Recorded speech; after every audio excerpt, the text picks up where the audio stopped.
सहारा तेरा नाम रे, मुझे दुनिया वालों से क्या काम रे। बनवारी रे, जीने का सहारा तेरा नाम रे, मुझे दुनिया वालों से क्या काम रे।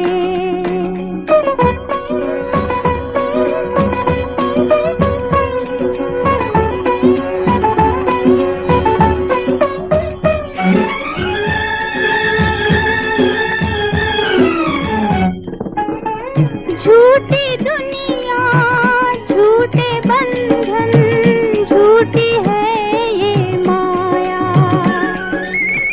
झूठी दुनिया, झूठे बंधन, झूठी है ये माया। झूठा सांस का आना जाना, झूठी है ये काया। हो यहाँ साच तेरा नाम रे, बनवारी रे, जीने का सहारा तेरा नाम रे, मुझे दुनिया वालों से क्या काम रे।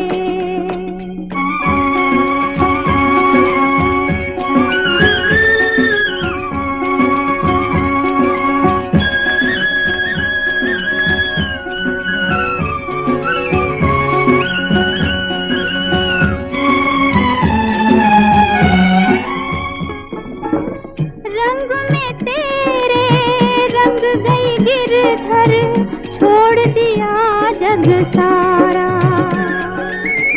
रंग में तेरे रंग गई गिरधर, छोड़ दिया जग सारा। बन गई तेरे प्रेम की जोगन, लेकर मन एक तारा। हो मुझे प्यारा तेरा धाम रे, बनवारी रे, जीने का सहारा तेरा नाम रे, मुझे दुनिया वालों से क्या काम रे।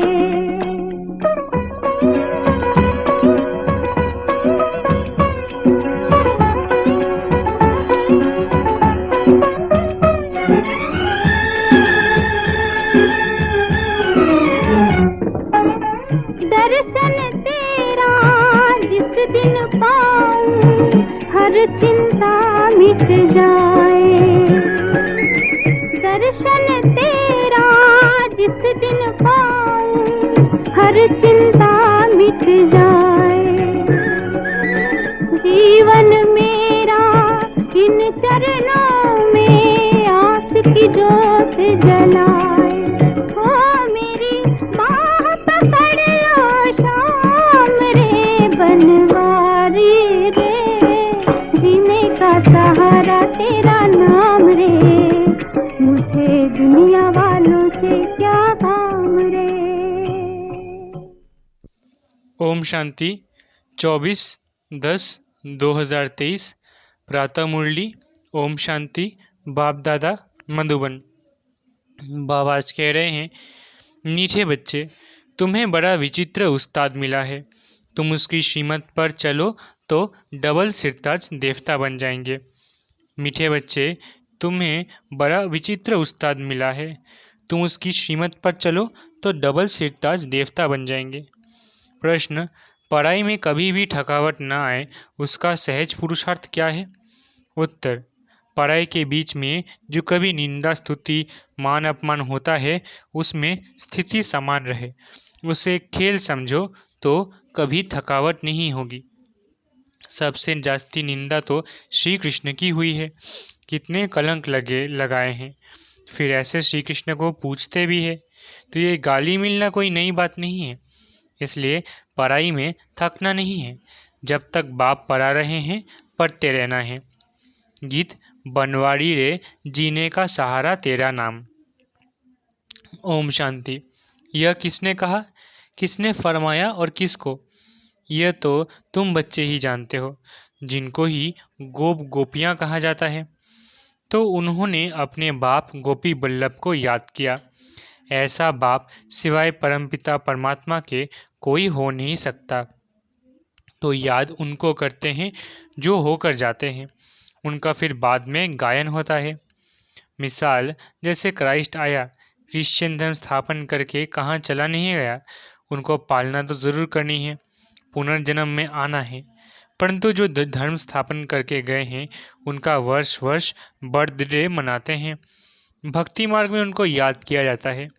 वैसे ही आजकल दशहरे का भी उत्सव मनाते हैं।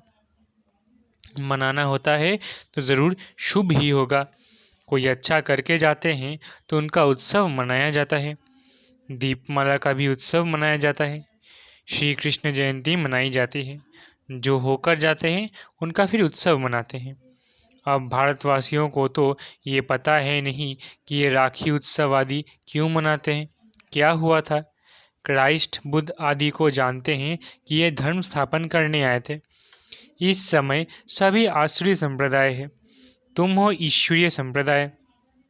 अब बाप राम आकर दैवी श्रेष्ठाचारी बना रहे हैं, अथवा ऐसे कहे कि परमपिता आकर स्वर्ग का उद्घाटन कर रहे हैं अथवा फाउंडेशन डाल रहे हैं।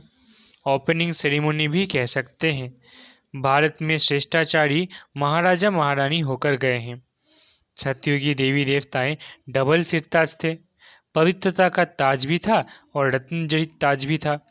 भिखारी राजाओं को सिर्फ रत्नजड़ित ताज होता है।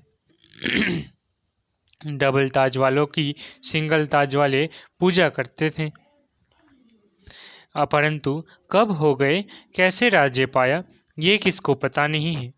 लक्ष्मी नारायण इतने श्रेष्ठ डबल सिरताज देवी देवता थे, उन्हों को ऐसा श्रेष्ठ बनाने वाला कौन, ये बाप बैठ समझाते हैं। अभी दशहरा मनाते हैं, तुम जानते हो ज़रूर कुछ हुआ है जिस कारण दशहरा मनाते हैं। रावण को जलाते हैं, परंतु वो जलने की चीज़ है नहीं। अभी उनका राज्य पूरा होता है। जब तक राम राज्य स्थापन हो जाए तब तक यह भ्रष्टाचारी राज्य चलना है। रावण राज्य खत्म हो, राम राज्य स्थापन हुआ था, उसकी सेरेमनी मनाते रहते हैं, रावण को जलाते हैं।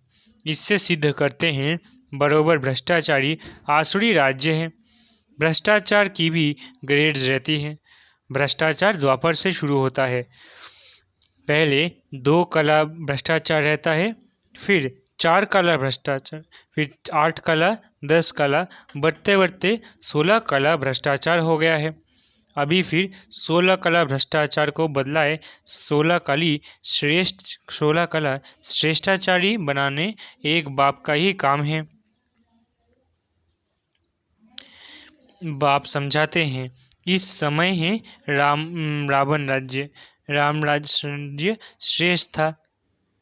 बाप समझाते हैं इस समय रावण राज्य है, राम राज्य श्रेष्ठ था। अभी वो भ्रष्ट बन गए हैं। श्रेष्ठाचारी भारत को स्वर्ग कहा जाता है, वही राज्य अब भ्रष्टाचारी हो गया है। अब बाप कहते हैं मैं आया हूँ भ्रष्टाचारी राज्य को श्रेष्ठाचारी राज्य बनाने लिए। यादव कुल भी है, कौरव कुल भी है। यादव कुल में भी अनेक धर्म हैं। जो श्रेष्ठाचारी देवी धर्म के थे वो धर्म भ्रष्ट कर्म भ्रष्ट बन पड़े हैं। फिर बाप श्रेष्ठ कर्म सिखलाते हैं। भक्ति मार्ग में उत्सव मनाते आए हैं। ज़रूर भगवान आया था, 5000 वर्ष की बात है। बाप ने आकर भ्रष्टाचारी को श्रेष्ठाचारी बनाया था।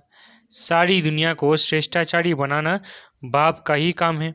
फिर उनकी पालना करने के लिए तुमको ऊपर से भेज देते हैं। तुमने जो देवी धर्म की स्थापना की है उसकी फिर जाकर पालना करो, ऐसे कोई कहते नहीं। ऑटोमेटिकली ये ड्रामानुसार होता है। तुम श्रेष्ठाचारी बन जाएंगे, फिर सृष्टि भी सतो प्रधान श्रेष्ठाचारी बन जाएगी। अभी तो 5 तत्व भी तमो प्रधान है।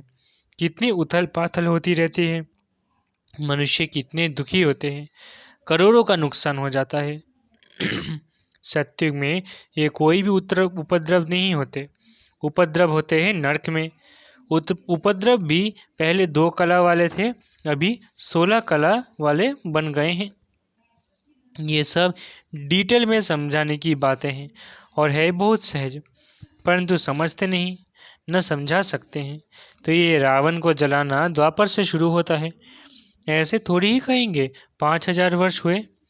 भक्ति मार्ग शुरू होता है तो ये उपद्रव भी शुरू होते हैं। अब फिर रावण राज्य का विनाश, राम राज्य की स्थापना कैसे होती है सो तुम जानते हो। मनुष्य नहीं जानते रावण क्या है। बाप कहते हैं लंका तो कोई थी नहीं। सत्युग में लंका होती नहीं, बहुत थोड़े मनुष्य होते हैं। जमुना का कंठा है। अजमेर में बैकुंठ का मॉडल भी दिखाते हैं, परंतु समझते नहीं। सोने के महल आदि बनाने में वहाँ कोई देर नहीं लगती। मशीनरी पर झट गलाकर टाइल्स बना देते हैं। तुम बच्चे जानते हो ये जो साइंस है जिससे विनाश होता है वही फिर तुमको वहाँ काम में आएगी। अभी ये एरोप्लेन आदि बड़ी खुशी के लिए बनाते हैं, उनसे ही विनाश करेंगे। तो ये एरोप्लेन सुख के लिए भी है तो दुख के लिए भी है। अल्पकाल के लिए सुख है, 100 वर्ष के अंदर ये सब चीज़ें निकली हैं। तो 100 वर्ष के अंदर इतना सब हुआ है। तो तुम विचार करो, जब विनाश होगा फिर नई दुनिया में कितने थोड़े समय में सब चीज़ें बन जाएंगी। वहाँ तो झट सोने के महल बन जाते हैं। भारत में सोने चांदी के कितने महल जरित से जड़े हुए हैं। वहाँ दरबार बड़ी बनती है, राजे रजवाड़े आपस में मिलते होंगे। उसको पांडव सभा नहीं कहेंगे, उसको कहेंगे लक्ष्मी नारायण के राजधानी की सभा। प्रिंस प्रिंसेस सब आकर बैठते हैं। ब्रिटिश गवर्नमेंट थी तो प्रिंस प्रिंसेस महाराजाओं की बड़ी सभा लगती थी। सब राजाई ताज लगाकर बैठते थे। नेपाल में बाबा जाते थे तो वहाँ राणा फैमिली की सभा लगती थी। बड़े ताज वाले राणे बैठते थे, उनको महाराजा महारानी कहते हैं। फिर उनमें भी नंबरवार होते हैं। रानियाँ नहीं बैठती है, वह पर्दे नशीन होते हैं, बड़े भपके से बैठते हैं। हम कहते थे ये तो पांडव राज्य है। वो अपने को कहते भी सूर्यवंशी है। यहाँ थे परंतु सिंगल ताज वाले, उनसे पहले डबल सिर ताज थे। श्री कृष्ण के लिए अनेक बातें लिख दी है, फलाने को भगाया, ये किया, परंतु ऐसी बात तो है नहीं। तो उत्सव पास्ट हो जाते हैं, वह फिर मनाते आते हैं। यह भी उत्सव मनाते हैं, जबकि रावण राज्य को खलास कर राम राज्य की स्थापना की। ये तो वर्ष वर्ष मनाते हैं। तो सिद्ध होता है आसुरी रावण राज्य 5,000 वर्ष पहले भी था।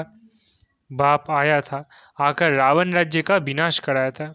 वही महाभारत लड़ाई खड़ी है। बाकी रावण कोई चीज़ नहीं है। रावण की स्त्री मंदोदरी दिखाते हैं, उनको फिर 10 शीश नहीं दिखाते हैं। रावण को 10 शीश दिखाते हैं। विष्णु को 4 भुजा दिखाते हैं, 2 लक्ष्मी की, 2 नारायण की। वैसे रावण को 10 शीश दिखाते हैं, 5 विकार उनके, 5 विकार मंदोदरी के। विष्णु चतुर्भुज भी अर्थ सहित दिखाया है। पूजा भी महालक्ष्मी की करते हैं। महालक्ष्मी को कभी 2 भुजा वाली नहीं दिखाएंगे। दीपमाला में लक्ष्मी का आह्वान करते हैं। क्यों, नारायण ने कोई गुनाह किया क्या? लक्ष्मी को भी धन तो नारायण ही देता होगा ना, हाफ पार्टनर होंगे। तो नारायण ने क्या गुनाह किया? वास्तव में धन कोई लक्ष्मी से नहीं मिलता, धन तो जगदम्बा से मिलता है। तुम जानते हो जगदम्बा सो ही फिर लक्ष्मी बनती है, तो उन्होंने अलग अलग कर दिया है। जगदम्बा से हर चीज़ मांगते हैं। कोई भी दुख होगा, बच्चा मर जाएगा, तो जगदम्बा को कहेंगे रक्षा करो, बच्चा दो, ये बीमारी दूर करो। बहुत कामनाएं रखते हैं। लक्ष्मी के पास एक ही कामना रख कर जाते हैं, धन की। बस जगदम्बा सभी कामनाएं पूरी करने वाली है। धनवान तो ये बनाती है। इस समय तुम्हारी सब कामनाएं पूरी होती है। कोई धन नहीं देते हैं, सिर्फ पढ़ाते हैं, जिससे तुम क्या से क्या बन जाते हो, और फिर लक्ष्मी बनती हो तो धनवान बन जाती हो। ताकत इस समय तुम्हारे में है जो तुम सब कामनाएं पूरी कर सकती हो। जगदम्बा दान देती है, लक्ष्मी दान थोड़ी ही देगी। वहाँ दान देते नहीं, भूख होती ही नहीं, कंगाल कोई होते नहीं। सत्युग में रावण होता नहीं, यहाँ रावण को जलाते हैं। दशहरे के बाद फिर दीपमाला मनाते हैं, खुशियाँ मनाते हैं, क्योंकि रावण राज्य विनाश हो, राम राज्य स्थापन होगा, तो खुशियाँ होंगी। घर घर में रोशनी हो जाती है। तुम्हारी आत्मा में रोशनी आ जाती है। जो चीज़ संगम पर है वो सतयुग में नहीं होगी।